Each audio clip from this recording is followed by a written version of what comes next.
So how much should you spend on a smartphone? Hey guys, it's your Tech and Mary and welcome back to my channel. So medyo kakaiba yung content na gagawin natin. May bago tayong episode every weekend which is Tech 101 with Mary. Na kung saan I will be giving you guys tips, tech hacks, life hacks, guide at kung ano-ano pa basta hindi siya related sa unboxing or review video.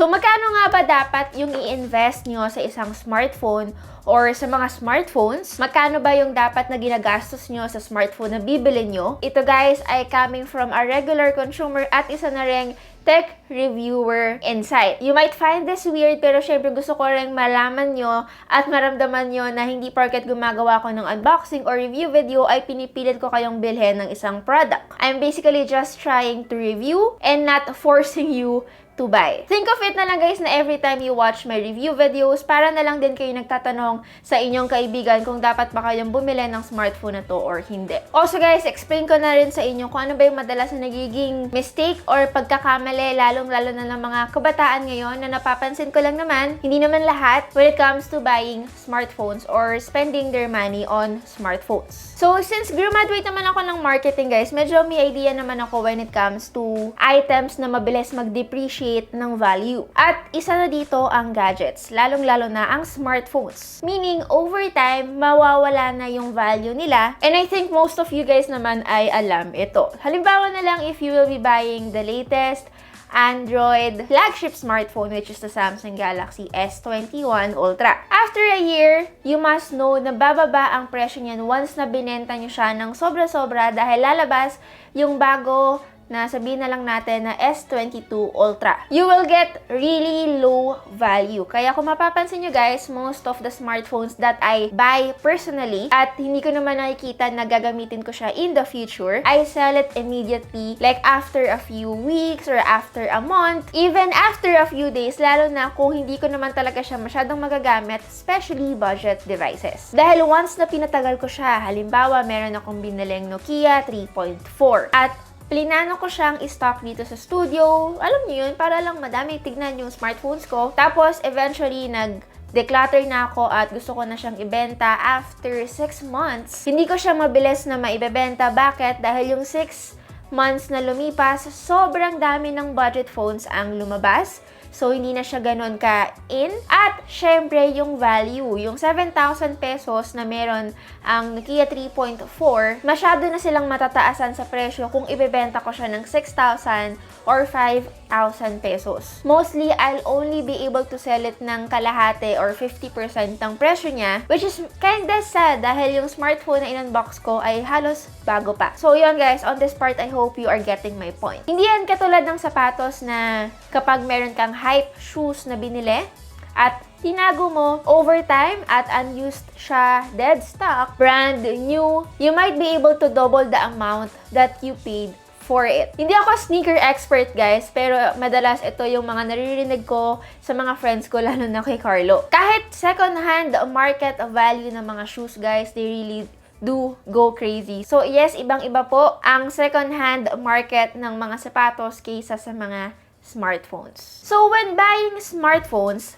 think of it as a tool and not as an investment. This year, 2021 guys, kung mapapansin nyo, smartphones and to be specific, mid-range devices has become extremely good to the point na parang ayaw mo nang bumili ng mga high-end or flagship devices. So sobrang ganda ng specifications ng mga smartphones ranging from 15,000 pesos to 20,000 pesos. And some even have more features compared to some flagship phones that we have today. So yes guys, you don't even have to spend 40, 50, or even 70,000 pesos para lang makabili kayo ng magandang smartphone katulad noon. In fact, guys, kung usapang battery life lang din naman at even camera performance, marami na kayong mabibiling smartphones ngayon na lumabas actually this 2021 at last quarter ng 2020. Actually, guys, nga kapag battery life ang usapan, mid-range devices talaga yung may pinakamalaki unlike flagship devices. Even cameras, guys, they have been been very good na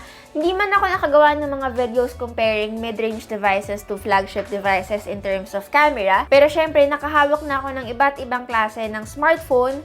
And I must say guys, kayang-kayang lumaban ng mga mid-range devices sa mga flagship devices kung usapang camera optimization lang naman. And one good example for that is the Pixel 4a. So as of now guys, kung bibili kayo ng smartphone para sa mga basic needs nyo katulad ng taking calls, pagte-text, social media use, you rarely need to spend for around 50 or 70,000 pesos.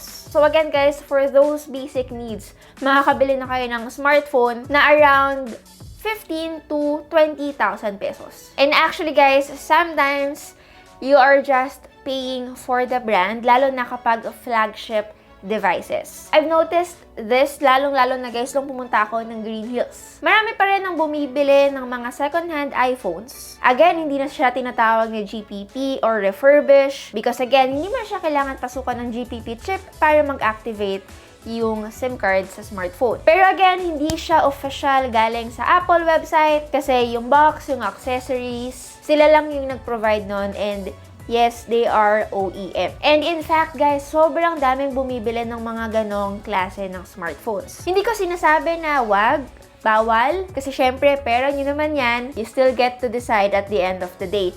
Pero, most of these people kasi, they buy those second-hand iPhones sa Green Hills for the brand. They are spending 20,000 pesos for the second-hand iPhone 11, iPhone 10s Max, ganyan. Pero kasi guys, kung gagastos lang din naman kayo ng 20,000 pesos para sa second-hand iPhone na hindi mo rin naman sigurado kung saan galing, I'd rather spend it on a brand new mid-range device. And just to add, notice ko rin to guys sa mga bumibili ng smartphones this past few months or the past few years, I don't think it's wise and sustainable na bumili ng smartphone na nagkakahalaga ng 40 to 70,000 pesos if you are only earning a fraction of that price or kumbaga minimum wage earner ka. Para ka kasing nagtatrabaho para lang mabayaran yung smartphone na yun. Lalong-lalo na kung nakuha mo siya through plan, or kaya naman inutang mo siya sa isang tao or kakilala mo. And I can't blame you, don't worry. Maganda naman kasi talaga ang mga marketing strategy ng mga brands ngayon.